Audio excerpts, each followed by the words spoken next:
All right, let's call to order Safety and Public Works, City of Brainerd. It is September 3rd, 2024 at 6:45 PM in council chambers. We have 10 items on Safety and Public Works tonight. First item is an event application for a concert in the park. I believe this is Public Works Director Jesse Dean. Thank you, Mr. Chair. So attached is the event application for the concert in the park. It's proposed to be held on Thursday, September 26th from 5 to 9 over in Lyman P. White Park within the amphitheater. Sound equipment, amplified sound. They are partnering with Jack Pine for serving alcoholic beverages during the event. So they have some requirements per the City Code Section 1200.17 to sell alcoholic beverages within a public place. One part of that is requiring City Council approval. This event application was approved by the Park Board at their August 27th meeting. So staff is recommending approval of the attached event application at this time. Thank you. And you said they're partnering with Jack Pine. Who is partnering with Jack Pine? Community Action is the nonprofit per the requirement of code. Thank you. That action committee, is that a worthwhile? Great organization. Okay, heard some things about it. I'd motion to approve. Second. Motion and a second. Any more discussion? Hearing none, go to a vote. All in favor? Aye. Motion passes. Number 2, we have a street light request at the intersection of Woodland Hills Lane and Crestview Lane. Again, this is Public Works Director Jesse Dean. Thank you, Mr. Chair. So attached is the application for that streetlight request. It does meet the standard that is laid out in the street lighting policy for units being placed at intersections, as there is not one currently placed there. However, there is one approximately 120 feet north of that intersection between 2604 and 2606 Crestview Lane. So staff is recommending approval of the attached request. However, because there is a light very near to this location, we're recommending that that one nearby to the north be relocated to the intersection rather than an additional one be placed. The cost of that would be the cost of the new wire, which would be about $1,200. If council would like to you simply add an additional pole rather than relocate the existing pole, it would be about another $1,000 for one of those gray poles that would match the rest of the corridor. So the cost of that would be $2,200. As this meets our standard, we would recommend that the city cover the cost of this installation. Thank you. You guys have any questions? Yeah, I guess it's nothing really to do. The Kelvin, are we from 4 to 3? Is that on the lights themselves? Is that where or is that just for residential and commercial? And does that affect our streetlights? It's throughout. But as this would be just relocating the existing one, it would be whatever the existing one is set at. Okay. I've heard some rumblings about the different lighting that we've approved and how it's not necessarily getting put in when we put in new lights. I'll have to talk to you about that later. But anyways, that's all I got. Okay. Yeah, I think it makes sense to move this one. It's the cheaper of the two. It fits better with our streetlight policy as we've established that after this was actually put in. But I agree with it. I move to approve. Second. What's recommended there? Moving to approve with the option to move, Yep. not add. Okay. Right, to move it, correct. All right, we have a motion and a second. Any more discussion? Hearing none, go to a vote. All in favor? Aye. Aye. Motion passes. Item number 3, we have a resolution adopting no parking on part of Gillis Avenue. Again, Public Works Director Jesse Dean. Thank you, Mr. Chair. So to clarify, we are looking at just the stretch of Gillis Avenue on the east side, just north of Washington, between Washington and really the alley just north of that. Something that we discovered with the opening of the Dunkin' restaurant, when vehicles were parked there, there wasn't sufficient space that when a vehicle was parked there, traffic going northbound would have to enter the oncoming lane to get around those parked vehicles, causing a potential safety hazard or some traffic conflicts requiring either people to stop within that through lane, potentially backing traffic out towards the highway, or again, force them out into the opposing lane of traffic. So just to immediately alleviate that concern and discussing that with the police chief, we placed some no parking signs on that stretch of Gillis Avenue on the east side until we could have a discussion with the council. Right now, we put together 3 different options for the council to consider. One would be to adopt the resolution, the attached resolution that would remove on-street parking in this section. As there's only 15 feet of street width or lane width there, we can't really accommodate both a travel lane and a parking lane. In effect, it would remove about 3 parking spaces when measured from their driveway to what's allowed north of Washington. Another option would be to elect to continue to have parking on that stretch and direct staff to remove those no parking signs. Another option would be to potentially reconfigure the southbound approach to the signal into a single lane. That would be combining all the left through and right turn actions into a single lane. This could allow for a parking lane in the northbound direction. We did look into where the detection loops for the signal going to the south. They are positioned appropriately that we could make that accommodation. That would be something that we would work with MnDOT if that was something to be changed as part of the project coming up. But staff's recommendation is to adopt the attached resolution, removing the on-street parking from Gillis Avenue on that west or the east side or the northbound side of Washington Street to the alley. Thank you. So staff made the decision to put the no parking signs up. It's been what, 2 weeks, a week and a half? I believe it's been about 2 weeks. Have we had any issues since the parking signs went up? Complaints? No complaints that we've received. I spoke with the police chief shortly after the decision, and he was aware that that might be a potential. He hasn't let me know if he's received anything on his end. I believe that there has been some folks that have parked a little bit further to the north, but I haven't heard anything from that end. Thank you. Yeah, go ahead, Jeff. So if parking still exists then on the north of the alley, up to, what is it, B Street? B Street, right? Is that the next block up? I believe so. Okay. And if traffic's going north and there's vehicles parked north of the alley on the east side of, Gillis, will they still have to go out into the oncoming traffic if there's traffic approaching going south? No, sir. So as soon as you reach the driveway that enters Duncan, you lose the 3-lane configuration, or I'll call it a 3-lane configuration.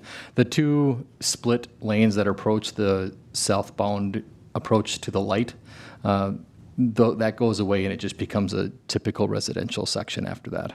Okay, so this problem has always been there. It's just that with the increased traffic, we've found it more of a problem? Correct. We haven't really had any demand for people to park on street on that side of Gillis, especially the years since it's been a vacant building. I think with Duncan just opening, being brand new, we'll see this more now, maybe less later.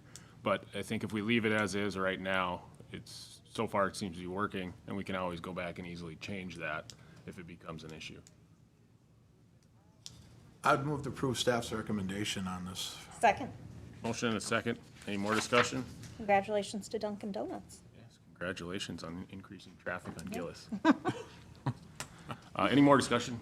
Hearing none, go to a vote. All in favor? Aye. Motion passes. Item number 4, we have approval of Buffalo Hills Gully Memorandum of Understanding Amendment. Again, Public Works Director Jesse Dean. Thank you, Mr. Chair. So this is a follow-up from the previous meeting. Staff reported that the Crow Wing Soil and Water District was going to commit an additional $35,000 towards the Buffalo Hills Gully project. This is just the formal memorandum of understanding amendment that reflects that change. The Soil and Water Board did approve this at their recent meeting, so staff is recommending approval of the attached MOU amendment. Thank you. Who approved it at the recent meeting? The Soil and Water Board. Okay. All right. Move to approve. Second. Motion and a second. Any more discussion? Hearing none, go to a vote. All in favor? Aye. Motion passes. Item number 5, we have a discussion on street sweeping information. Again, Public Works Director Jesse Dean. Thank you, Mr. Chair. So at the August 5th council meeting, council has presented a request during the public forum regarding a request to purchase additional street sweeping equipment. So just some discussion, the staff has compiled some of the information for the council to just to review it. So attached, we included just kind of a summary of what are we doing currently, as well as what some of the equipment would potentially look like. So right now we do a spring and a fall citywide sweeping. Spring, obviously, to clean up from the winter melt and what's left over from like winter salt and sanding. Fall, again, to also kind of clean up from leaves and everything else that debris would be for winter. Based on the approximate time it takes us to get around through town, it's about $30,000 just in staff time. Now, that cost doesn't include fuel or anything else. That's just staff time for the cost to do each season, so you can double that for both spring and fall. Then we also do the weekly downtown street sweeping.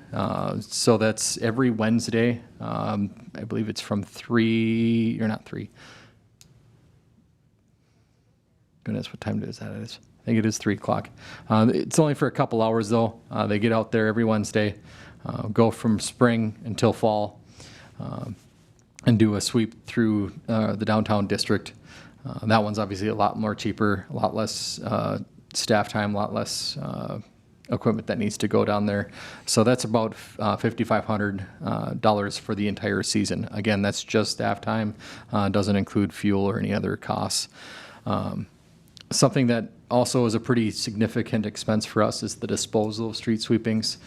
We can't just bring that to a landfill. It's considered hazardous. Actually, in 2025, we do have this in the proposed budget. We have $30,000 budgeted right now. It's about every 5 years we do this. We rent a screen to screen the street sweepings. And then we haul that out to the specialized landfill.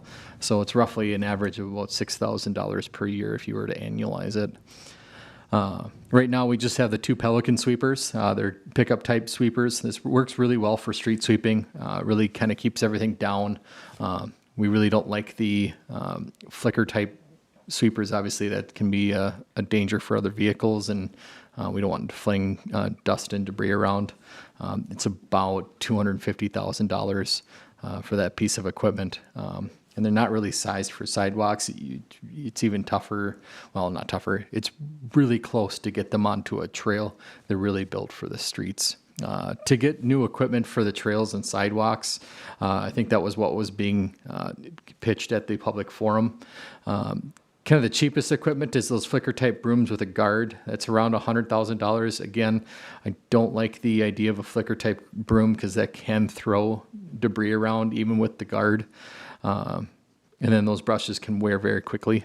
I've seen that with a handful of different operations, especially when you're using that on pavement.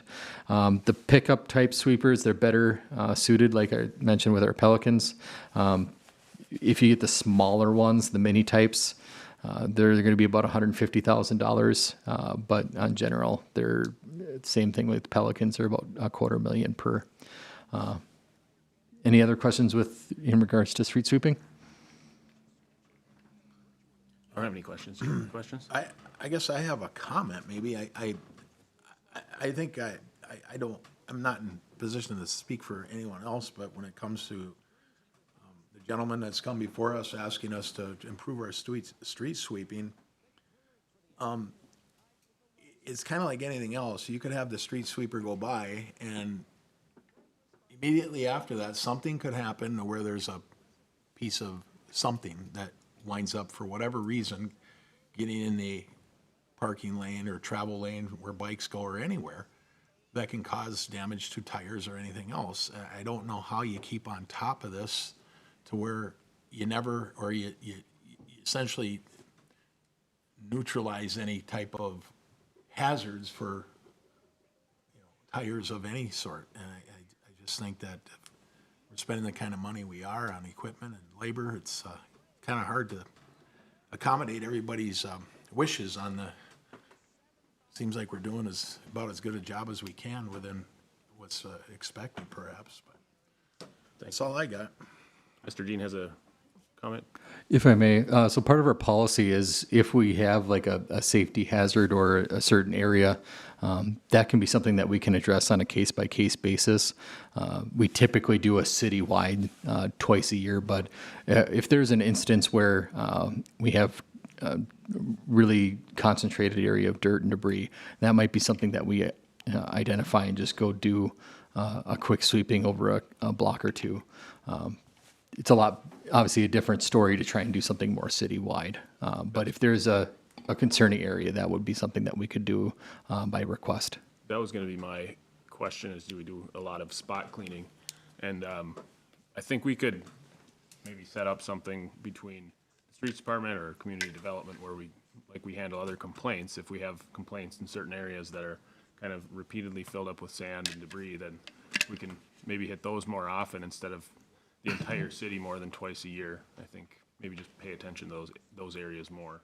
Do you have something? Yeah, I was wondering if we could kind of similarly do maybe our more trafficked streets an extra time, whether it's, I don't know, the snow emergency routes or something that, those streets that would be most vulnerable and most used. Similar idea, I think. Yeah, the tough part is the sidewalks. If the trails aren't necessarily built wide enough probably for our existing equipment. And if you're gonna buy a mini one that costs the same as the big ones, that's a whole extra expense that we would have to visit in the capital plan going forward in future years instead of just adding it right now. Obviously, we're in budget season right now and we're trying to make cuts rather than additions, so maybe something to keep our eyes on in the future. But I think we can do better with what we have right now. Just paying attention more to it. I got a question. Yep. So Jesse, if there's an accident over here at 7th and Laurel and there's debris, perhaps glass and that, is that the street department's job to go and get that cleaned up in a somewhat reasonable amount of time? No, sir. It's actually part of our contract with the contract towing service. Okay, so there is a rate as part of that. Anywhere else, say on North Brainerd, and you're at Kingwood and 8th, and there's an accident there and there's debris, is that the city street department then? Clean that up? Or? Anywhere within the city limits where it's a result of a car accident where our police would report to that, they would bring out our contract towing service, or the police would assist with cleaning up the debris. We have helped out with that though too. Okay, all right. That's all I got. Yep. Thank you. Thanks. And this was just a discussion item, so unless anybody has more discussion, we can move on. Good to go. All right, number 6, we have a discussion on the right-of-way vacations. Public Works Director Jesse Dean, go ahead. Thank you, Mr. Chair. So staff recently received a request from the owner at Jack's house to install a sign adjacent to Highway 25's right-of-way. Outside of the right-of-way of the highway, but technically it's within the platted frontage road. It did include the original plat of the Rademacher's commercial edition there. In reviewing this request, it's something that we reviewed that it really doesn't serve much of a public purpose at this time.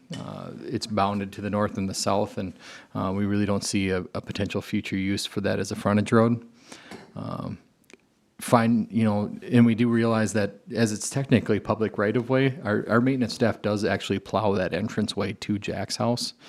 We have been for some time now.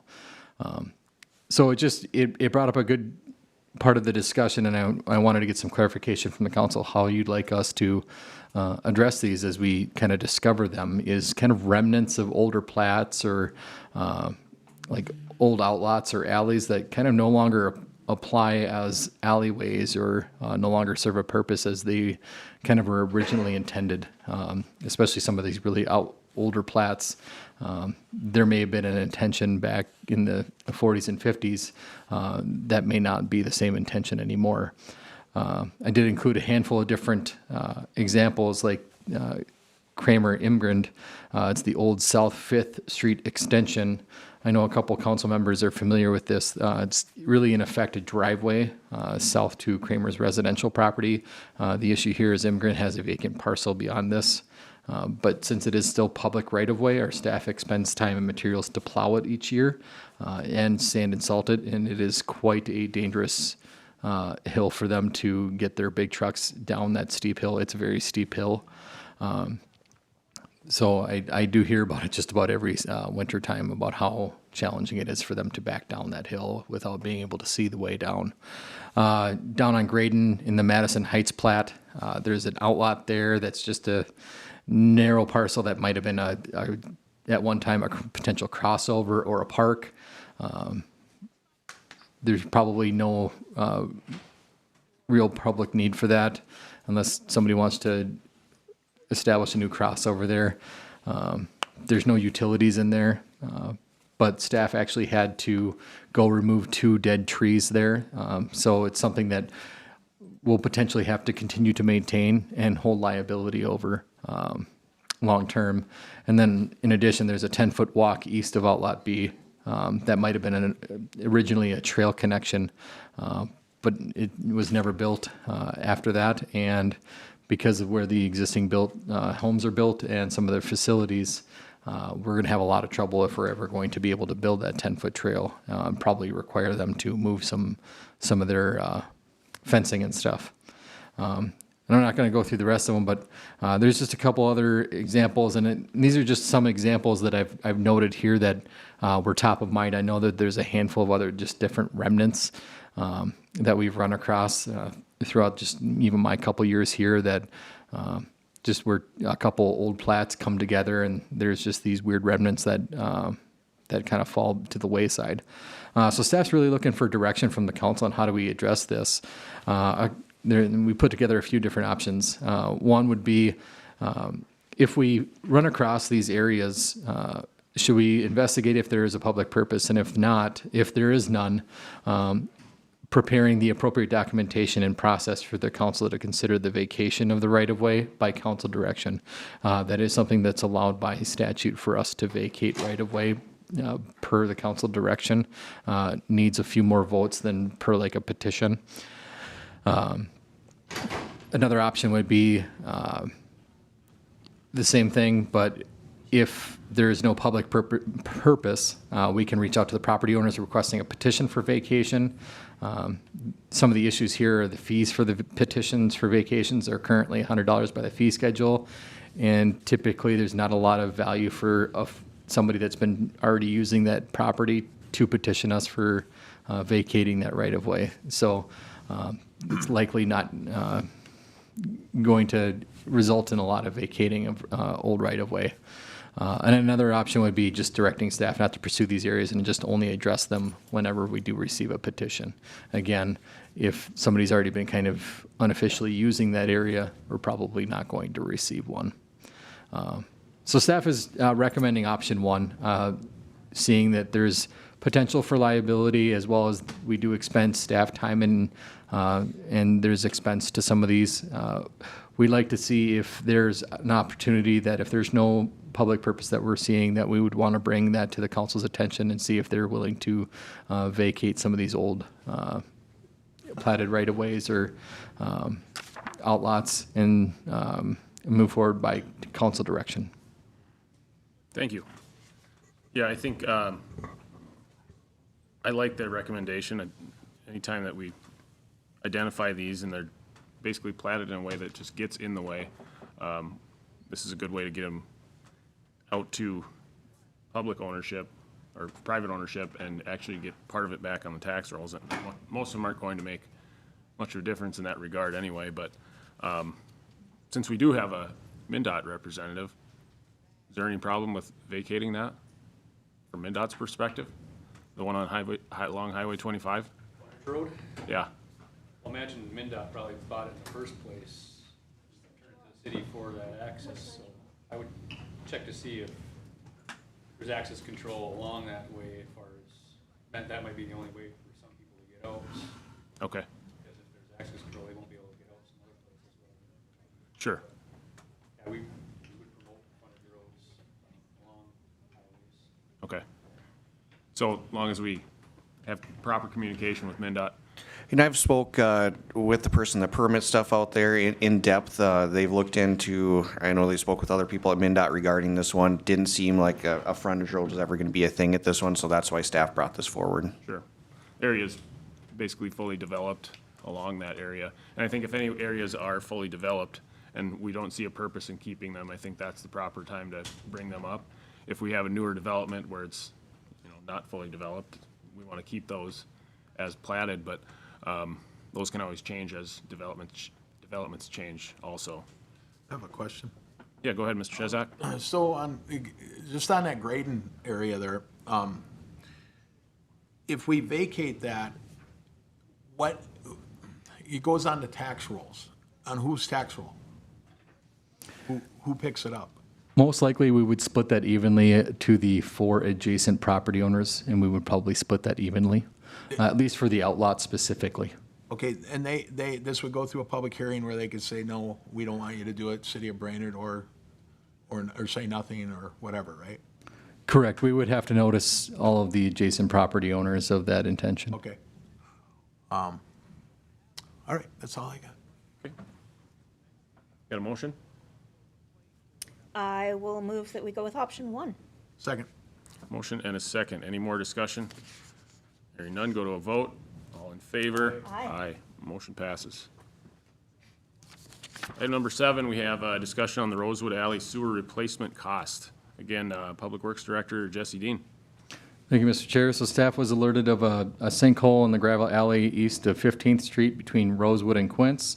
After looking into this further, this is a challenging sanitary sewer main. It's in really, really tough shape. We were getting a couple different quotes on this. One was to replace it, and then we were going to get an additional quote to potentially line this section of main. We did receive the quote to replace, which is attached to this.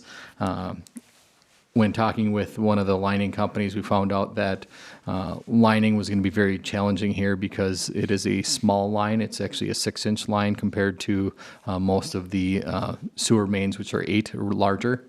And because of that, we would not be able to line it. So really replacement is one of the only options in regards to kind of rehabbing of this line. So staff is bringing a couple different options to the council to consider in regards to this. One would be to replace the section, really about 350 feet of sewer main that's failing based on this proposal that was received by DeChantel in 2024, understanding that it is an unbudgeted expense using probably the reserve funds out of the sanitary sewer fund. Another one would be to budget replacement of the sewer main in 2025 or any other year within the CIP.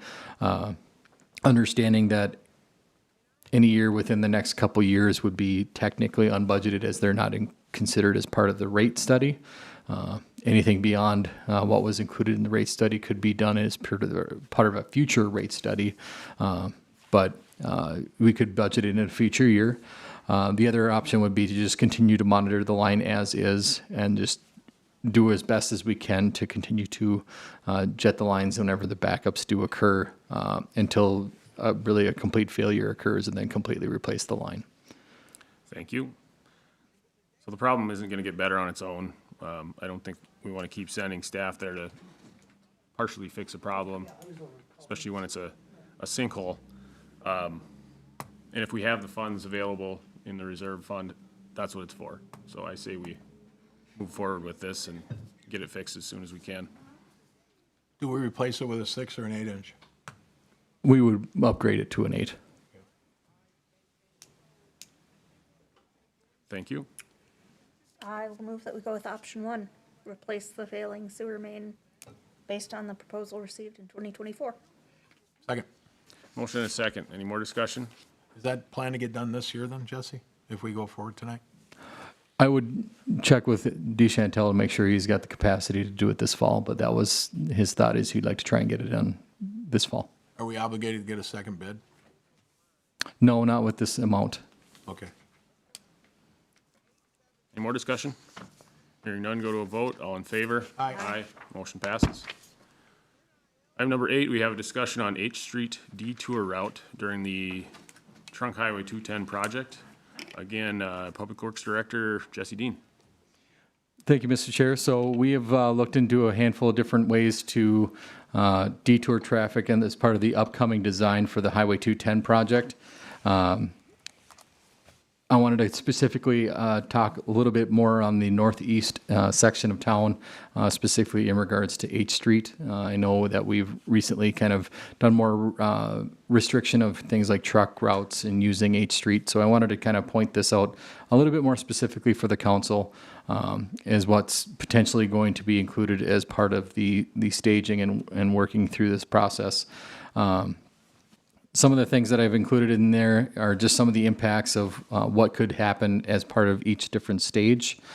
Some things that I wanted to make sure I pointed out to the council is in some areas there's the potential to try and limit as much as we can for detouring traffic through residential neighborhoods.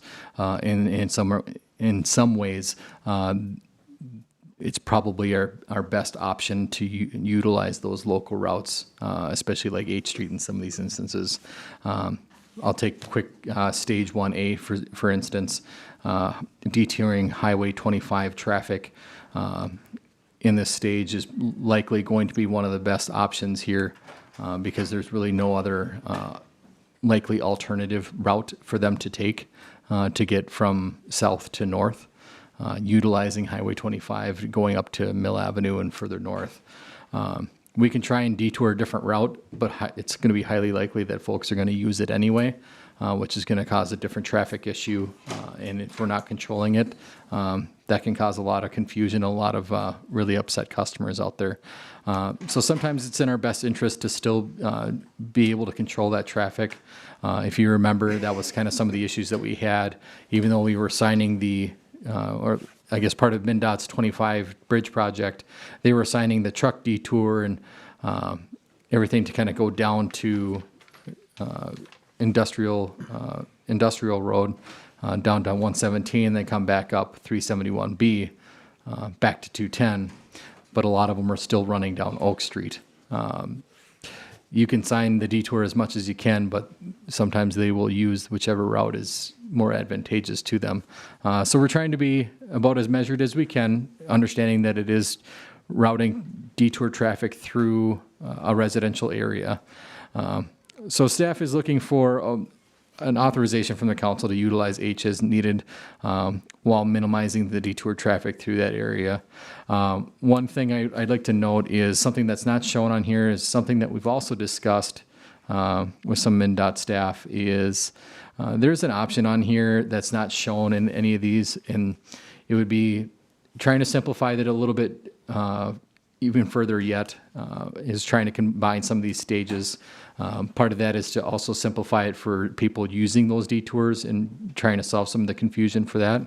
We could potentially run them up Fourth, where the signal light is, and run them up to H Street up by Lowell, and then run them over all the way through H Street back over to 13th. We would have to be a lot more restrictive on the time and the calendar days of when they would be able to have that detour in place, because obviously we wouldn't want them to be able to do that during school. But we would be able to do a couple different stages all at the same time. We wouldn't have to be flipping traffic and detours multiple times. We'd be able to do that all at once. So that would be a potential option. That hasn't been fully vetted. That was just one quick option that was thrown kind of off the cuff. But again, staff is just looking for authorization from the council to be able to utilize H Street as needed. Again, understanding that we're going to try and minimize detour traffic as much as feasible. Yeah, Mr. Chesak. Okay, I know you don't have it identified, the Fourth Avenue, Yes, sir. the H, but by the time this comes around, we're gonna have bump outs at the corners of Fourth Avenue and H Street. How do we navigate that if we were to do that? So the way we're designing it is going to accommodate plenty of passenger vehicles and likely anybody with trailers.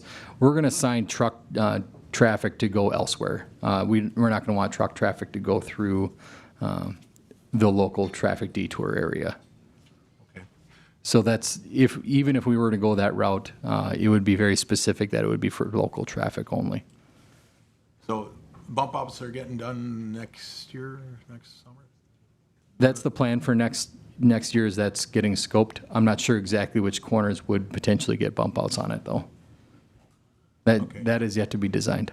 Okay, I thought they were going across H or into, Some of them, I don't know how that would impact the 4th to H, though. yeah, that's what I was thinking of after, how do Yes, we sir. do that? It just seems to be a very, if there's significant traffic trying to either turn east down H Street off of Fourth, that, the bump out sticking there, I don't know how they would do that.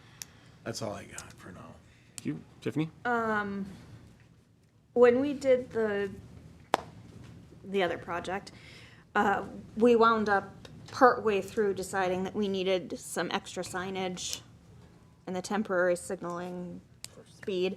I would like to get out ahead of that with this. I see you nodding and saying yes. So if we are going to be putting traffic onto H Street, which is much wider than a normal street, we're going to need that. Thank you. So that's the intention as part of this process. I mean, it's very early. As you can see, this isn't by any means a refined design by any stretch. But you can see some of the initial thoughts is putting in a potential temporary roundabout at 210 and 13th to accommodate the additional traffic and control turning traffic. You'd look at doing maybe some different traffic control at H and 10th. Rather than a four-way stop to make traffic flow better. Same thing at H and Mill. You'd have to do something different there, especially when you're going to have kind of conflicts there. So those are things that still need to be resolved as part of this process and as they continue to work through the design. So that hasn't been completely finished up yet. So just to be clear too, that this is just authorizing the possibility of this. It's not making anything official. That'll come back at some point when we get a little closer to the project, I assume, when we look at the actual detour routes. Yes, sir. Okay. Yep. Thank you. So in other words, you just want our permission to use H for your planning, so you don't have to waste a lot of time and come back, and, oh, we don't allow you to, we say, no, you're not gonna use H, right? Yes, sir. Yep. I'd move to approve the use of H Street for their planning purposes for the detour routes for 210. Second. Thank you. Motion and second. Any more discussion? I can't think of a better way. If I do, I'll let you know. If there is a good way. about Any more a bridge? discussion? Hearing none, go to a vote. All in favor? Aye. Motion passes. Final item tonight for Safety and Public Works is active, oh no, we have 9, we have 2 more. We gotta hurry up. Yeah. Direction requested regarding Trunk Highway 210 Lum Park pedestrian bridge project. If you want a quick rundown on this one, Jesse Dean. Thank you, Mr. Chair. So staff reported that we did get the $1.3 million as part of the one grant. In addition to that, staff reached out to the DNR to see if there was additional funding that they could provide as support towards the project. As of right now, they have not been able to commit any additional funds. It doesn't help that they're in the middle of their funding biennium too, so that's another challenge for them. So as of right now, they haven't been able to commit to those. They were going to do some digging into it, but I haven't gotten a firm commitment from them. But after meeting with SRF to kind of talk about the timelines of what would be needed to be able to encumber the funds by the end of June 2025, which is the requirement for the $1.3 million grant, staff needs to get direction from the council whether or not we start to move the project forward. We're kind of at that point of no return spot now. With the federal processes, we need to start having things get moved into motion to be able to meet those deadlines. So staff is kind of looking for direction from the council here. One would be to proceed with the current grant funding. We would still continue to work towards finding additional sources, working with the DNR, other MnDOT grants until construction. We feel confident that there might be more grant funds to be found as using that 1.3 as momentum, but understand that that's no guarantee by any means. And that any additional funds beyond the 1.3 million would have to be borne by the city for the project. The other option would be obviously decline progressing any further into this project at this time and just informing MnDOT that we just won't be able to utilize this grant and then just continuing to explore future funding opportunities as they become available. Thank you. So the way I see this, the potential here is the city's on the hook for over $4 million of this project on taxpayer-funded portion of the project. It's too big of a risk as far as I'm concerned. It's a project I want to see. I've been pushing to get this done because it's going to be the safest way to get people across. But that trail isn't even connected with Crosby yet. And if we need to make this decision today, right now, whether we're going to continue trying to get funding, I think we tell them we can't use it at this time. I think we should continue to push as we go into the future, but at this point, I don't see it getting done at the same time as the highway project. That's just what scares me, is putting our citizens on the hook for this huge project that really is a DNR trail. So I think as the DNR comes through with more funding in the future, and they want a safer route across the highway, I think that's where this is gonna come from, not necessarily the taxpayers in Brainerd. Prepared for a motion? Yes. No, you're good. I'll move that we tell MnDOT we can't utilize it this time, and we'll just continue seeking out funds. Second. Motion and a second to go with the option 2. Any more discussion? Hearing none, go to a vote. All in favor? Aye. Aye. Motion passes. Final item is direction on active code enforcement cases. Community Development Director James Kramvik. Go ahead. Thank you, Mr. Chair. So staff is bringing one property before the committee for review, which is 917 7th Street South. So based on the neighborhood complaints, we believe the property owner has deceased, and the grass, based on the picture, is over 2 feet tall. So staff is looking to see if council would like to expedite the process, as they have received only one citation. Staff does recommend abatement of the grass immediately. So it's not the kind of grass you can walk through and get your toes all. No. Definitely not. You might cut your toe. I'll move forward with the staff's recommendation on this. Second. Motion and a second. Any more discussion? Hearing none, go to a vote. All in favor? Aye. Aye. We can adjourn to the council meeting.